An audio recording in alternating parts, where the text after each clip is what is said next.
Hello. आज मी दुधीची भाजी बनवते. दुधी बारीक चिरून घेतला, मग त्याला धुवून स्वच्छ, हळद मीठ, मग हळद मीठ आणि मिरची टाकली. मी हे नाही टाकलं, मिरची पावडर नाही टाकली, फक्त हळदीवरच बनवायची. आणि मिरची, थोडासा लसूण टाकला आहे आणि थोडंसं वाफेवरच शिजून घ्यायची तिला. आता सगळं ढवळून घ्यायचं सगळं आणि ढवळल्यानंतर त्याला झाकण ठेवून द्यायचं. चमचाने ढवळायचं. थोडा गरम झाला चमचा, त्याचा चमचा ठेवला तर गरम झाला तो चमचा.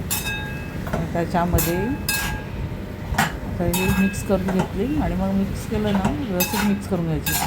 पाणी दुधीला आपोआप पाणी आहे ना, सुटतं ते पाणी. बाजूला दूध पण दिसतंय गरम केलेलं. आणि मग दुधीवर आता झाकण ठेवून द्यायचं, म्हणजे ती वाफेवर चांगली शिजेल. कारण दुधीनं पाणी सुटतं, ती वाफेवर चांगलं शिजून घ्या. मध्ये मध्ये तिला बघत राहायचं कशी शिजले की नाही, ढवळत राहायचं, व्यवस्थित ढवळायचं तिला. आणि मग थोडंसं झाली की परत वाफेवर शिजून घ्यायची तिला. वरखाली करून घेतलं, परत झाकण ठेवून द्यायचं. आणि माझा जर व्हिडिओ माझी जर तुम्हाला रेसिपी आवडली ना, तर लाईक करा आणि सबस्क्राईब करा. परत झाकण ठेवून तिला असं शिजले की बघायचं.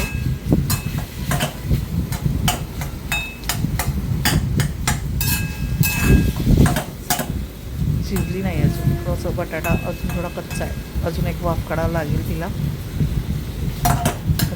त्यात वाफ काढायची आणि ती साधी भाजी बनवायची. दुधी खायला शरीरासाठी चांगला असतो. दुधी असे कोण खायला बघत नाही, पण तुम्ही अशा प्रकारे साधी भाजी वाफेवर करून बघा, छान तुम्हाला आवडणार ती भाजी. चला बाय, थँक्यू.